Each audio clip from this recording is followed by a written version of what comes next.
then Grant, I'd be running ads for him, and I'm like trying to optimize and get a better ROI, and he would like, spend more. I'm like, Grant, we need to optimize and get a better ROI. And he says, do I look like I care about ROI? You know, it's almost hypocritical if a coach doesn't have a coach, if a mentor doesn't have a mentor.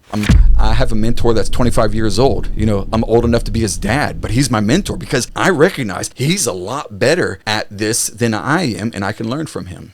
Yeah, there's definitely not one individual that is going to be able to cover all areas of your life.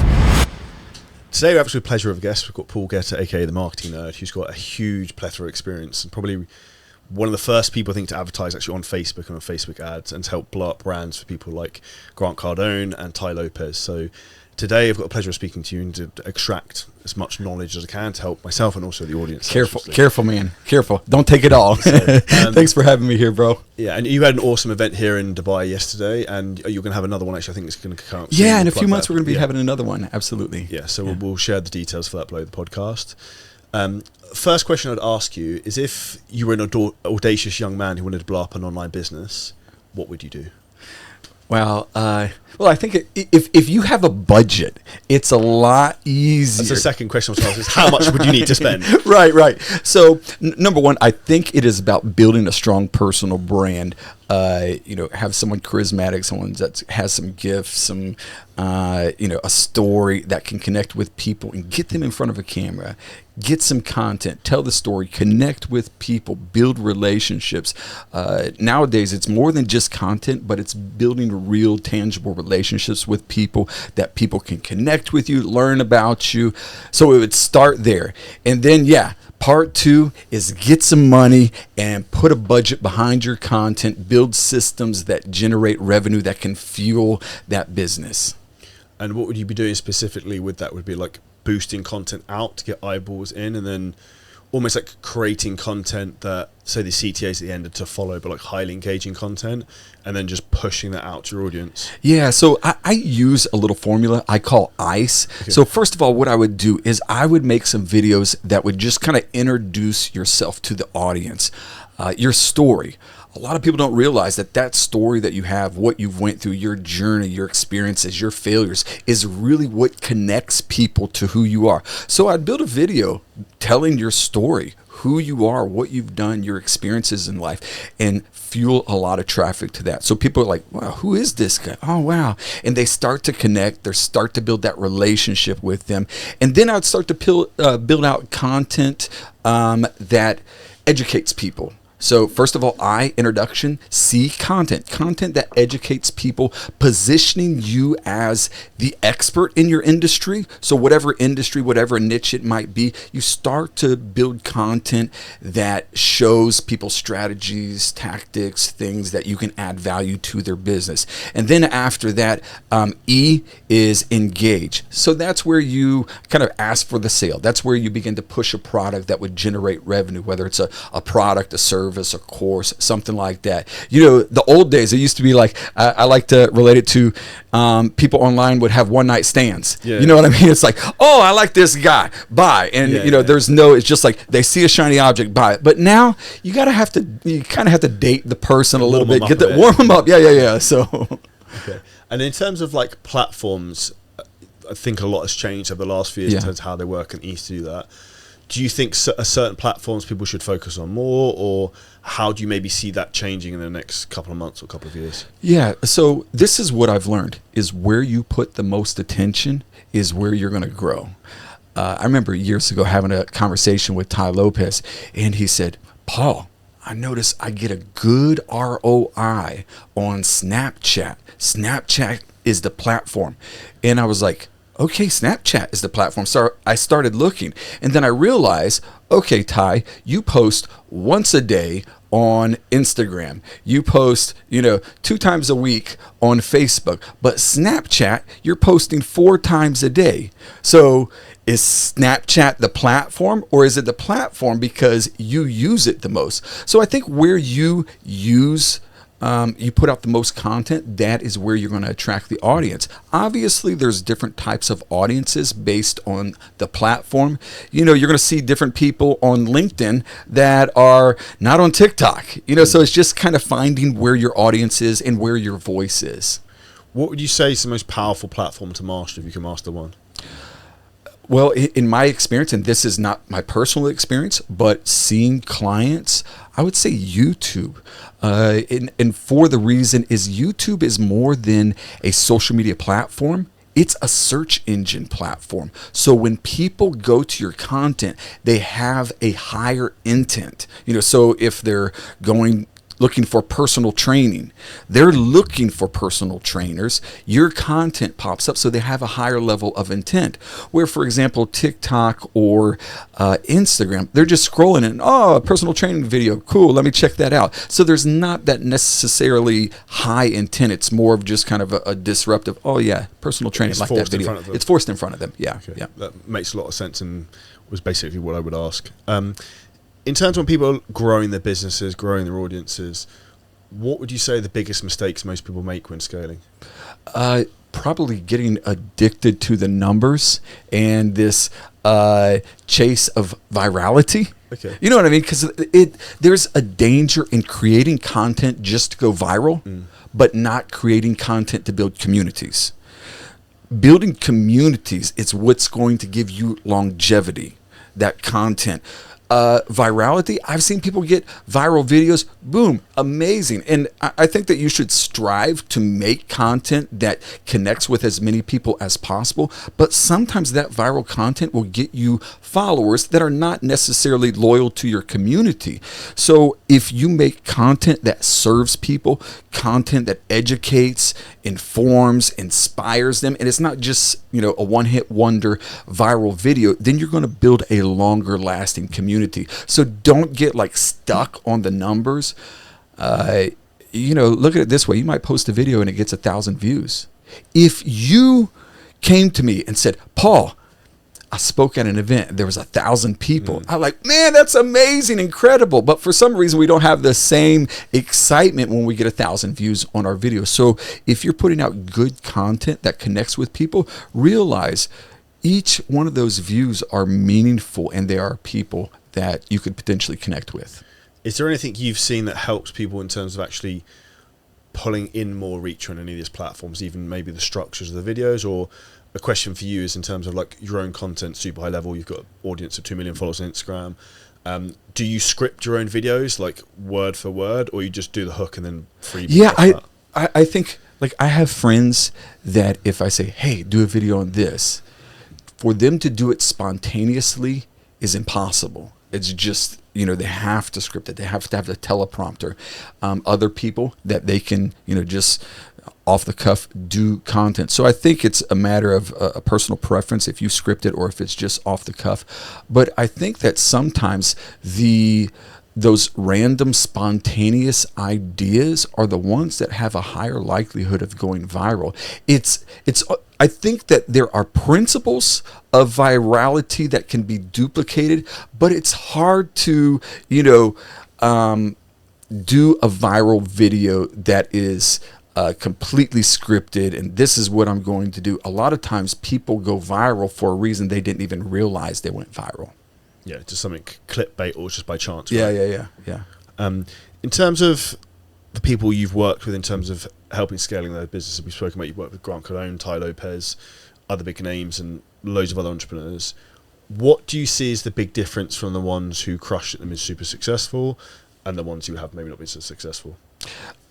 Well, I think what you'll see if you look at these individuals is they've recognized not everybody likes them. And they're not trying to appeal to everybody. They can often be polarizing.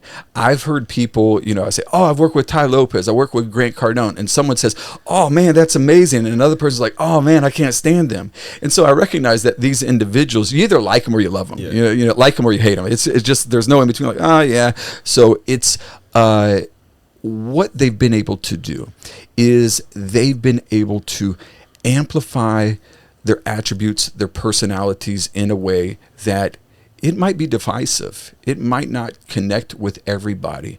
One of the dangers of trying to appeal to everybody is that if you're trying to make everybody like you, it ends up nobody likes you. It's like, You're too vanilla almost. Right. But so when you can be passionate about those subjects and bold about it, who you are, then people are captured by that. People somehow, like, there might, like, for example, there was a time when I first started doing content that I was trying to have this broad appeal, and I have areas of my life and faith and my nerdiness and my desire for comic books and superheroes and stuff like that. I try to like tone it down because I'd recognize that I'd get on calls with individuals and I'm in a room that's surrounded by comic books and superheroes and stuff, and these are professional business leaders, and like, how can I take this guy serious? This bow tie, this glasses, the nerd, I can't take him serious. And that happened. And then I have individuals that maybe my faith was something that they didn't connect with, and so I found myself trying to modify and appeal to everybody. And then number one, I wasn't happy with myself. I wasn't like being true to who I was. And then I came to the point where, like, okay, if people don't want to work with me because I like comic books, I like superheroes, I have an element of faith in my life, if they don't want to work with me because of that, I probably don't want to work with them either. So I embrace that, I run with that, and I end up connecting the people with the people that are like me and that I work better with. So the same can be said with any of these leaders in their industry, that they've embraced who they are. They're polarizing, but they've learned to connect with their audience. And would you say it's them just being authentic in terms of who they are? Because I think, particularly the fitness industry, I see one of the big issues is it's very, very manufactured, the same bullshit, where everyone's like 3 tips to lose belly fat, where everyone just copies the same crap, right? And it's like very few people are actually showcasing who they are, what they are, and their backstory of where they are now from where they came from. That's a great point. One of my coaching students by the name of Steven, he's a personal trainer, and he has been able to build this audience community, and for that matter, a significant revenue. And one of the things that I'm almost embarrassed for him, because he's so raw and authentic. Like yourself, he's very well ripped, and the persona of someone that has been in personal training for a while. But I remember he shared a video of years ago when he got liposuction. And it was like shocking, because no personal trainer is going to put out there, I got liposuction, I've got, in my stomach area, so I have more defined abs. They would normally say, I did, a hardcore workout and everything like that. That's how I got ripped. But he was transparent on that. And that was one of his most viral videos. And it was just because he was being transparent to the fact that people may criticize him for that, but he's being transparent on who he was. And so I think that's really important in the equation. With that, do you think that's the fastest way to grow an audience in 2024? That type of like authentic, maybe viral content that's slightly vulnerable that people can put out? I don't know if it is the fastest way. There might be faster ways to grow an audience, but I think you have to take a step back and ask yourself, is it more about the quantity of followers or the quality of followers? I think, there's a lot of tricks and gimmicks we can do to grow it faster, but building a solid, lasting audience, yes, being authentic, being real, being transparent, sharing, all of the sides of your life, that is going to build a real strong, meaningful audience. I think that's one of the mistakes most people like make. It's the same fitness crap that people share. Like on their story stuff, I was like, I'll post a video of my cat, and that people engage with that a lot. But like, they're like, oh yeah, I have cat, I like cats, and they like you more. And same with you in terms of comic book things. I think that's where people are they're looking for something that they can like and trust you more. It makes you a real person. It makes you a real person. It's like, so years ago, I was trying to introduce this, and it was just like a balancing act. And I realized, like, if you just show one side of yourself, then people, you think just showing them this good side of you is like, that'll work. But what actually happens is like people are like, I mean, this guy, he's a jerk, man. He's so snobby, he's so stuck up. He's just unrelatable because you're just showing this professional business side and stuff like that. But then when you start to loosen up and, oh, I like this and share other things, like you become more relatable. And before you even connect with the person, they already feel like they know you. Yeah, I think that's what people are often overlooking. With personal branding, do you see that changing over the coming years? Do you think that's going to get more important or less? Because in my opinion, I think, you can correct me if I think I'm wrong on this as well, but I think you're wrong. The cost of paid ads is going to keep going up over the next few years. So I think people's personal brand is going to become more valuable, which is why when I asked you earlier about like what's the one form of content you want to master, in my opinion, I agree YouTube is the one because it's more evergreen. That will keep like pulling people in for you. I think people need to shift more to that now because I think the pay-per-play game in Facebook, for example, is going to get more expensive. That has always been the trend. I remember the days I used to be able to get 10 clicks for a penny. Like, just imagine, website clicks, 10 clicks for a penny. Now, the same click, it would cost you $1 at least to get a click. So, yeah, the cost of ads is definitely going up. Secondly, what you have to think of is AI. Is you can make content with AI. You can do a lot of things with AI. And I hear people saying AI is going to replace this, AI is going to replace that. But with, like you said, the cost of ads always increasing, the introduction of AI, this is all the more reason why you need to invest in a personal brand. I don't think personal brands will ever be replaced by AI. I think that you'll have these AI-generated personas that generate revenue, that represent brands and everything like that. But there's something that happens when people find out that ad or whatever is AI generated. It's not real. They're like, oh man, that's so stupid. I have a friend that despises AI. He's like, AI is the devil. It's the Antichrist and everything like that. He just despises it. And I'm like, man, I use AI all the time. And I remember one time he saw one of the content, a carousel content that I made, and he sent me a message on WhatsApp. He's like, bro, that's a really good piece of content. I like that. I wanted to tell him I made that with ChatGPT. I wanted to tell him that so bad, but I knew if I did, it would just like spoil it for him. So personal brands and that personal touch. I'll tell you another great one. So I have on my phone an automation setup that when I arrive at the gym, look, man, don't let the suit and the bow tie. Suit man under there. Man, I go to the gym. I go to the gym. But when I go to the gym, I have an automation set up on my phone that as soon as I arrive, based on my geolocation, it sends a little text message to my wife. I'm at the gym now, kiss emoji, and sends it to her. And then she says, oh, thanks for letting me know. Have a good workout. And everything like it. Well, here's the problem. Just now. Here's the problem.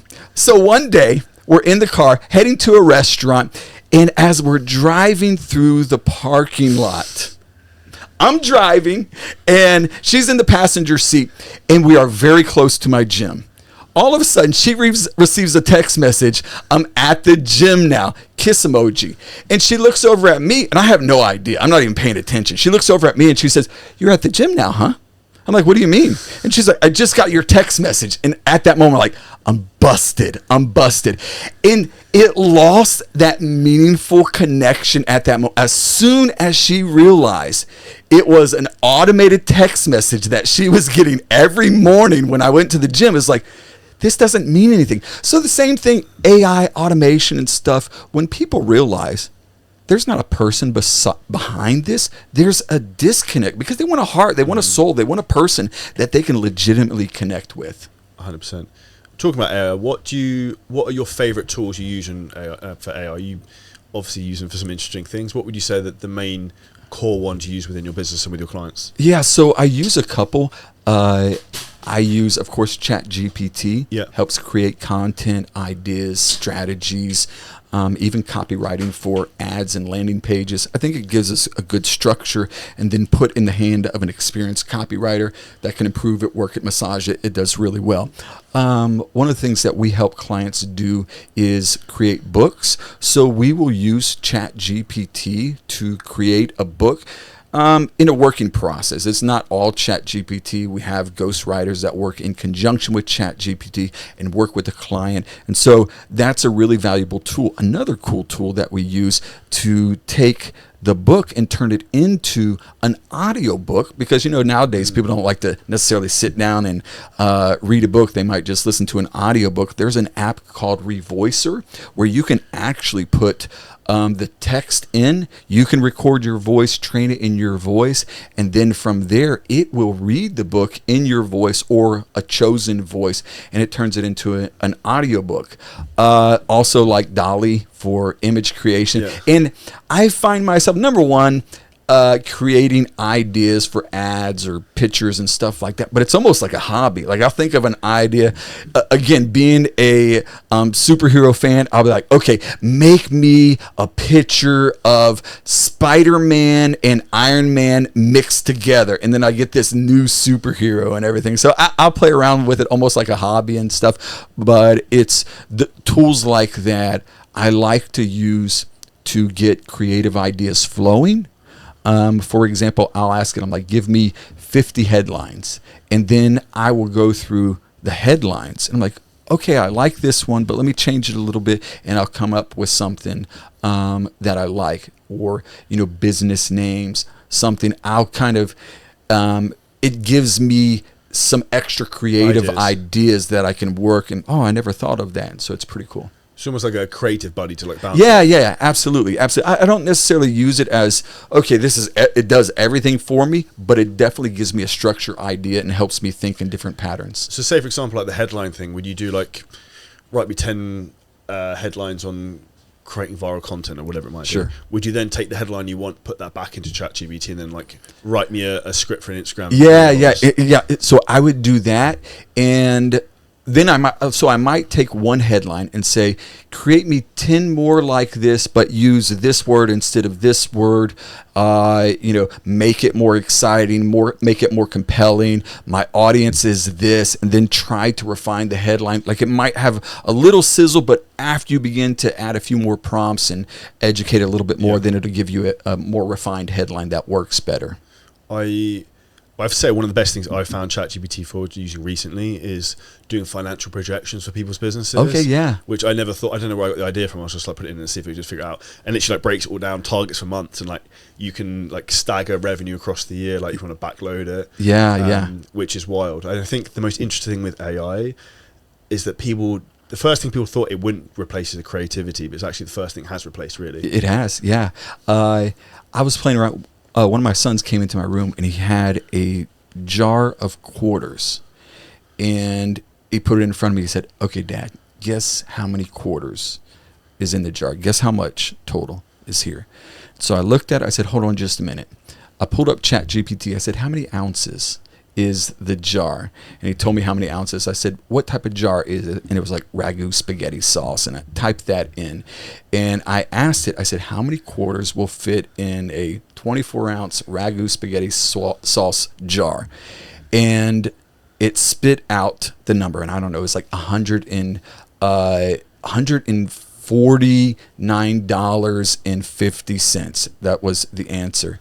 And I told my son, I said, I'm going to guess $149.50. He shook his head. He said, Dad, I originally had $149.50 in it, but I squeezed 2 more quarters in there because I wanted it $150 exactly. So the fact that ChatGPT could do that to the exact, dollar amount was amazing. So yeah, there's a lot of potential in what it can do. Do you think we're going to get to the point where with AI it can just run the whole ad system for you? Do you think people with marketing agencies need to be concerned that I could literally be like, ChatGPT, I want to run an ad to trainers who are in Dubai who are 25 to 40. Sure. Here's a link to the video, off you go. I think it will even go further than that. So it's interesting. I wrote an article for Forbes about 2 years ago talking about the direction of marketing in the future. And this was before ChatGPT was released. And so it was kind of forward thinking in it. And what I propose is there will probably be a time when you pick up your phone and you go to Facebook and you say, make me an ad for this landing page. And Facebook will auto-generate. You know that Facebook already has their own AI creation system built into it, and they're creating AI bots. So they're growing in AI altogether. So you'll just pick up your phone and say, hey, this is my landing page, this is my product, make me an ad. And then Facebook will create this ad, and, here's 5 variations. This is the projected CTR. This is projected. And then being a business, they would probably launch these ads. And initially, they would optimize and train this ad, which is not really happening. But that ad would start to perform and start to slowly increase. But it would be an AI-generated ad. So with that being said, another reason why ad cost is going to go up, and all the more reason to build a personal brand, because it doesn't matter if you're the best marketing agency in the world, AI can do your job for you. Here's a question which has led me to, the first thing I wrote down to actually ask you about your event yesterday was about writing a book. And I also think that something like writing a physical book is a way to almost counteract AI and things like that, because it's almost like that's a personal brand thing. Yeah. Would you agree? Yeah, absolutely. There's something about a book, for that matter, any tangible products that you have that have, this appeal and this connection with people. A book, for example, when you place a book in someone's hand, say, this is my book that I wrote, it positions you as an authority, as someone that took the time to sit down, write, put your thoughts on paper, and so it connects with people. There's an emotional connection. We've actually seen this in testing. So we encourage our clients and coaching students that we work with to make a book, and we turn it into a funnel. So we do a physical book, and we also do an audio book. Well, here's the interesting thing in the statistics that we've seen. A physical book has a higher customer lifetime value than an audiobook. And there's no real reason. The funnels are pretty much identical. The ads are identical. The targeting audience is identical. But I think there's something about that when a person gets your book and they put it on their desk, their table, maybe your picture's on that book, that there is a connection that is made that is not made on an audiobook. I think almost part of it is like you're in the home, right? So you're in their environment. Yeah. They see you all the time, right? Absolutely, yeah. I think your environment is like one of the hugest defining factors of your success. If you can get someone in, you physically can get something you've made in their environment, which is why I like giving away notepads like you do actually. You were like giving physical stuff so you see it all the time. I think is we give the nerd box, and that statistically and research has shown that you can increase the lifetime value of your customer by 2 or 3 months by sending physical products to their house. We do a nerd box. We do other things. We also do like postcards, sending postcards to people, handwritten letters. When people enter into my coaching program, I'll send them a handwritten letter and a nerd box, and it makes that connection in the lifetime value. When a person is like at a 6-month point, we'll send cookies to them.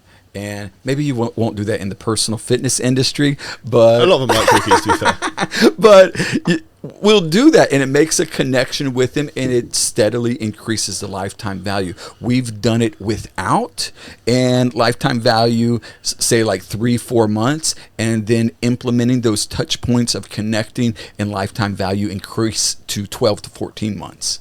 So that's very, very interesting. Have you thought about trying to add something in at whatever the drop-off point is with your clients, almost like the month or two before that? Yeah. So we do that when they're like, if they're on a 12-month contract, that before that ends, like at month 11, we send them a special gift. You know, we're going to be celebrating your 1-year anniversary and all the success, and we look forward to another year with you. You know, so you're planting that seed. Yeah, planting that seed. Yeah. Smart. In terms of you working obviously with all these successful people, a couple of questions. So, what was the biggest lesson you learned from working with Ty Lopez? So when you work, so at any given time, at Ty Lopez's office one day and Grant Cardone office the next day, two completely different individuals. So Ty Lopez, number one, this is what I always tell people. What you see on a 1-minute video about an individual does not define who they are in a whole. I've seen people that, they've seen a video of Ty Lopez. Oh man, I don't like this guy, blah, blah, blah. And they already have created an idea of who he is. But I can tell you this, number one, Ty Lopez is a great man of integrity. I remember when I first started working with him that, being a leader in the, entrepreneur space, having courses like he got a lot of criticism, and people would attack him, scammer and stuff like that. And I worked with him. I knew who he was. And I remember taking screenshots and sending it over to him and say, man, we need to tell this guy such and such. And he'd say, don't worry about it. Just let it take care of itself. But I've seen him work in business and work with people in such a high level of integrity that I've seen situations where an average business person's integrity would have been tested, and Ty would not even flinch, and he would just do what was right from an integrity position. So, that's a side of individuals that you don't necessarily see. And he's also has this heart that really wants to help young people. He really, he's these young guys that are wanting to start a business. He really wants to help people. So again, he's an individual that enjoys life. He shows that on his social media. He has fun and everything like that. And maybe some people have a perception about it, but in a one-to-one person relationship, there are dimensions about him that people really haven't got to see. And then what would you say in terms of the biggest lessons you learned working with Grant Cardone? So Grant Cardone is an individual that will push you to work harder than you think that you should work. 10x mentality. Yeah, 10x mentality. So you got Ty. Did he ever tell you to 10x the ad spend? Oh, absolutely. I'll tell you a story about that here in a minute. So Ty Lopez would be 4-hour work week mindset. Grant Cardone, if you're not working 80 hours a week, you're a lazy bum. You know what I mean? So it was hard because I would be working with Ty, and Ty would be like, optimize things, let's just tweak this a little bit and stuff. And then Grant, I'd be running ads for him, and I'm trying to optimize and get a better ROI. And he would spend more. I'm like, Grant, we need to optimize and get a better ROI. And he says, do I look like I care about ROI? So it's he understood if he spent more that he might not have an ROI today, this year. And I remember he even said, I might get an ROI from this 5 years from now. I'm not worried about it today. So, there's important principles you can learn from both of them. Out of interest, I think there's huge camps of the hustle, get up 3 a.m. camp, and then there's the let's not do any work and sim kumbaya and do a 4-hour morning routine. Yeah. Where do you sit on that spectrum in terms of you've been very successful? Where are you on that alignment? So I think there has to be a balance. And I have to say this, it's like personal training. If you tell this person, you do this diet plan, this workout, it's going to be the best thing for you. It might not be. This person might work well on a vegan diet, and this person is carnivore. It's just kind of based on who they are and what they are. So I think from the hustle mentality versus the relaxed mentality, that you have to find out what works for you. I mean, if I tell you get up at 5 a.m., you're like, I'll give you an example. Guys on my team, I'm a 5 a.m. guy, and it's not an intentional. It's at my age, you wake up at 5 o'clock. You know what I mean? It's just I'm ready to go. And then I go to bed at 8 o'clock. So that just, you know what I mean? That's how it works. But I have guys on my team that if I send them a message at 11 a.m., they're still in bed. But if I send them a message at 2 a.m., they're awake. So I've learned to build my team and surround okay, this guy's a 5 a.m. guy. Good. Okay. He can work at 5 a.m. This guy, he doesn't get up till noon. That's good. So I think it's whatever you do it with excellence. If you can do it in 8 hours or 4 hours, do it. And I would say this, there has to be a balance in your work life and what you do in life. Because what does it matter if you make all this money and everything like that, but you're not able to enjoy life? I've seen so many people get up in this hustle mentality and stuff, and like, okay, like, when do you get to enjoy the hustle? So I think that's important to keep, that balance in life. Is there anything you've done yourself to find that balance? So like for me, for example, I give the explanation, I feel a bit like Icarus, who flies too close to the sun in terms of burnout, and then I bring myself back. Yeah. Like I just auto-regulate in terms of like, I'm wrecked, like I need to go to the beach for 2 days. Yeah. Well, that's hard to maintain because maybe at your age, what are you, like 21 years old? 34. I look older than I am. But that takes a toll on you. And I know I've been guilty of doing that, working 20 hours and 4 hours of sleep and stuff. But for longevity, you have to have a consistent routine that, okay, this is what I'm going to do. And, when other areas of your life start to come in, like family, you get married, you have children, you have to learn to prioritize. What are my priorities? There's probably a certain phase in your life where the priority is build the company, make money. And so that's the priority. But then when you start to have a family, you have to prioritize. Okay, it's not about making money. It's about being the best person I can for my family, and then the best person I can for my business. And you begin to prioritize things. So I think that developing absolutes in your life, like these are absolute principles and things that I'm going to do every day, and have a structure, a routine, a flow, a discipline in that will give you longevity. And if that's done in 8 hours, 10 hours, 12 hours, that is a personal opinion and how an individual performs the best in that. Because some people, they can perform better in 4 hours than another person can do in 8 hours. I mean, it's scientifically proven. It's not just like hypothetically. There are people that can do better in 4 hours than an individual does in 8 hours. So you kind of have to learn what works best for you. I agree completely. You've obviously spent a huge amount of time learning and developing your own skills, and also have a great network.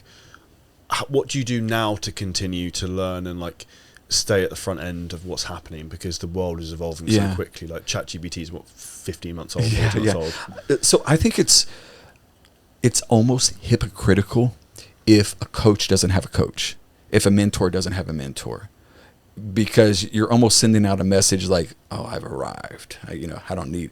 So I think it's important to have mentors and coaches, and probably in various areas of your life, in business, in health. And so for me to grow, I surround myself with mentors, with coaches. And sometimes it's not a formal agreement, like you're my coach, you're my mentor, but it's unspoken. This guy is my mentor for this area in my life. I have mentors for my spiritual life. I have mentors for my physical life. We don't call it a mentor. We call it a personal trainer, but that's a mentor for me. So for me to continue to grow and to be the best that I want to be, I have to have mentors. I have to surround myself with individuals that are at the level that, not that I'm at, but that I want to be. And so I'm continuing. I enjoy learning. Like I learn from people all ages, all backgrounds. I find myself, I have a mentor that's 25 years old. I'm old enough to be his dad, but he's my mentor because I recognize he's a lot better at this than I am, and I can learn from him. You answered one of my questions then, which is, do you try and find like one mentor for specific things? Because the thing I found is the more skill I have, it's harder, like you need less of a one size like master sensei of like everything. It's like a specialist for like YouTube, a specialist for Facebook ads, specialist for everything. There's definitely not one individual that is going to be able to cover all areas of your life. For me, for example, people see me as a personal branding, internet marketing nerd type guy. I do have individuals that connect with me on a spiritual level because I'm a spiritual person, a person of faith, and but if it's a personal trainer, I'm not your guy for you. If it's YouTube, I'm not your guy, but I know a guy. And so it's being able to point people the right direction that can be very valuable too. 100%. You have obviously a big business in terms of running ads and helping other people's marketing. How do you train your own team in terms of ads, copy, creative? Like, what does that process look like? Do you have like an in-house like training portal you use with them? Like, what does that look like? Yeah, so I can tell you this, and I'm fully transparent about how I run the business. I manage managers. Okay. So I have people on my team that I don't even know their name. Okay. And I remember a guy sending me a message. He's like, "Hey, Paul, I'm talking to so-and-so." I'm like, I have no idea who that is. No offense. And I'm like, let me double check. Okay, yes, he does work with me. You know what I mean? So for me, I have to build leaders. I have to build, team leaders that they are going to be continually growing. They're going to be taking training, and then from there, they're going to be. So what I do is I will take my leaders and I will send them to masterminds in their particular field. So when it comes to the marketing side of things for ads, if there's a mastermind that is a good fit for one of them, I'll send them to that, and they'll come back with this wealth of, oh man, I've learned this.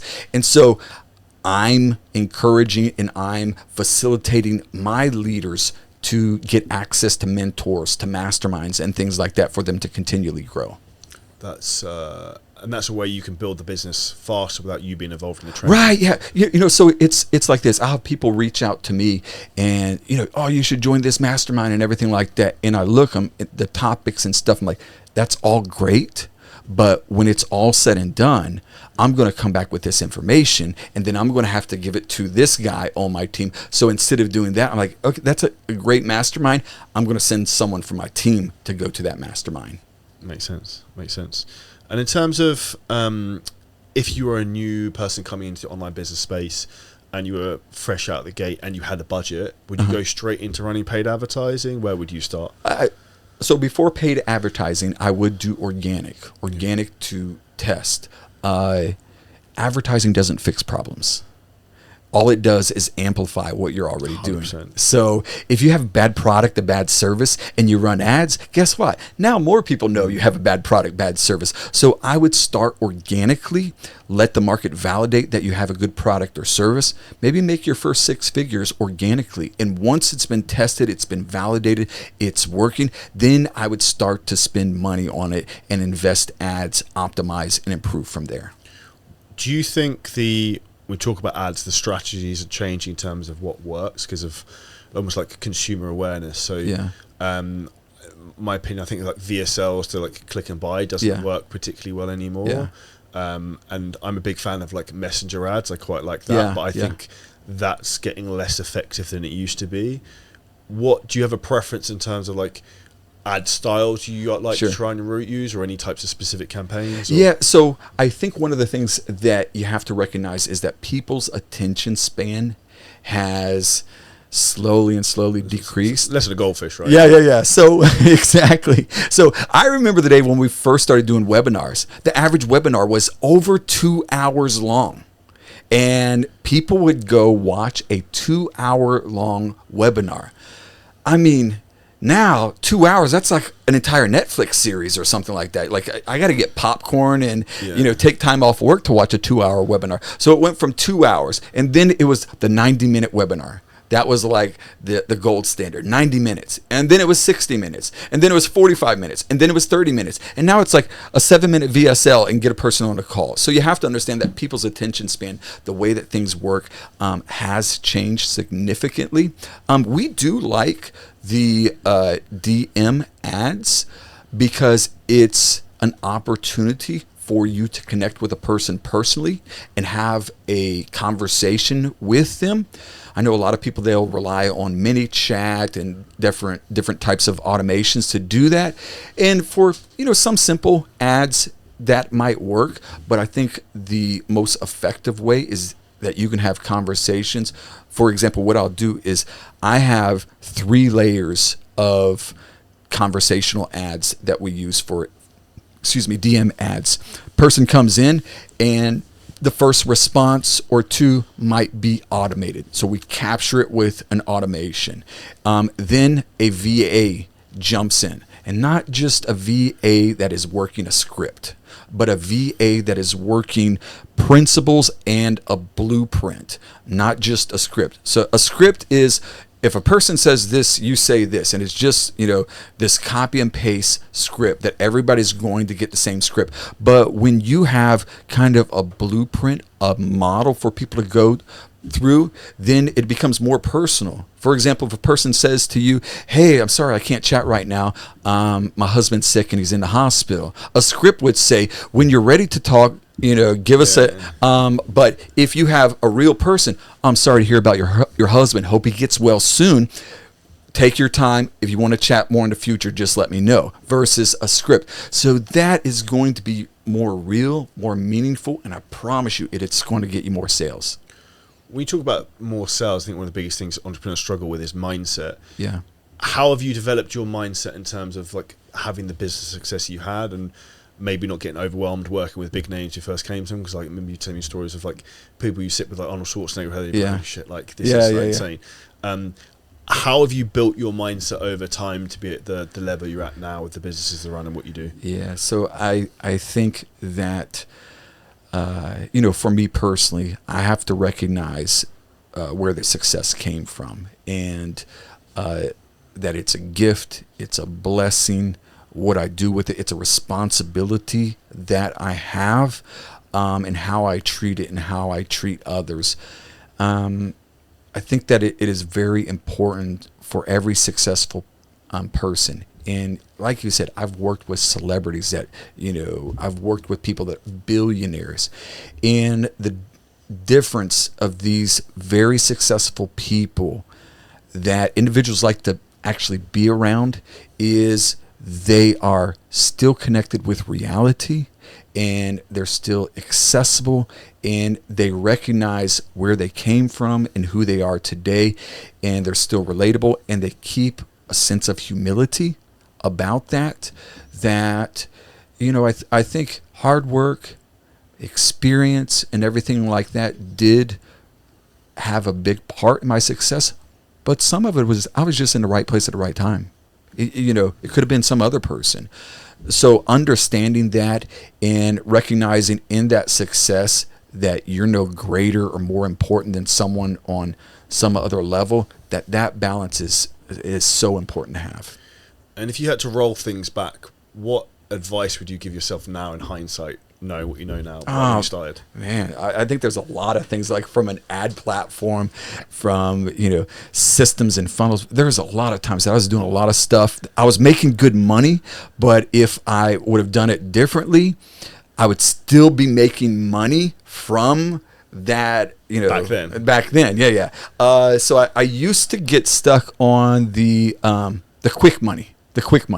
So it's like I did things like I had viral websites, like these clickbait websites that people would go to and it'd get millions of views, and I'd make money from it. And it was based on the ads that were on the site. But in doing that, I never collected emails, phone numbers, and stuff like that. And I had websites that literally got millions of visits, but I wasn't building a list. I was just like, oh man, I made $5,000 today on all these ads. And that was like, I was winning. And I was doing that with paid traffic. Back in the day, you used to be able to run Facebook ads to these viral clickbait websites. So I would spend on Facebook, I would get 1 cent click, and then it would go to my website, and I would make at least 5 cents per visit.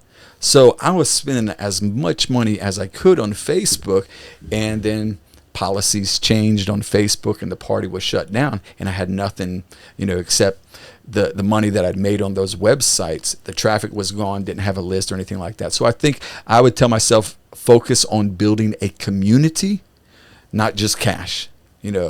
Focus on community, not just cash. And that will compound for you a long period of time, right? It will. Again, there's probably things that you can do that just makes cash, and it brings that temporary, all right, I made some money, but it won't have longevity. Do you see that with a lot, like, respect, you've been in the space a long time, do you see that in a lot of offers or ideas work for 2-3 years and then people almost have to reinvent themselves and come up with something else? Yeah. Like, for example, I've seen the evolution of Ty Lopez in his courses, multiple courses. He had 67 steps. He had the real estate course. He had a crypto course. He had a credit course, all these different courses. And it was just kind of evolving. Ty's genius is he's able to see trends very early on and jump into it. So being able to predict things is very important, like where things are going, and recognize that you can't be stagnant and stale in who you are, that you have to be continually growing, evolving, and adapting to how things are changing. 100%. Last question. What piece of advice would you give me? What piece of advice? Yeah, to grow our businesses. Well, first of all, you need to work out a little bit, man. I'm just kidding. You look great, bro. I think investing in mentors, surrounding yourself with the right people, and going the right places. So people, places, things. People, places, things. And I think you're doing a lot of that. Yeah. I think you're doing a lot of that. You can never overinvest in yourself. You can never overinvest in yourself. You can make what seem to be bad investments in yourself, but you actually still learn from that. You learn what not to do. You learn what to avoid. So if you're investing in yourself, you can never make a bad investment. Agree with that 100%. So, where's the best place for people to find out more about you, Paul? Follow me on Instagram. My Instagram handle is Paul. Just at Paul. That's it. How did you get the Instagram handle? Yeah, you know, because connection to Facebook. Yeah, when you work with Marky, you know, I call him Marky or the Z Boy. You know, when you work with him long enough, he hooks you up. No, I was an early adopter to Instagram. I've got at Paul, and I also have at Nerds. That's pretty sick. That's so awesome. Yeah. Brilliant. So for everyone enjoy the podcast, make sure you subscribe, share, and hit the like button. And if you want to come to our mastermind event we have in Dubai, which is February the 9th and the 10th, you hit the link below this, you can get free access to that. And we'll see you next episode very soon. Thanks a lot, man. Thank you. It's great.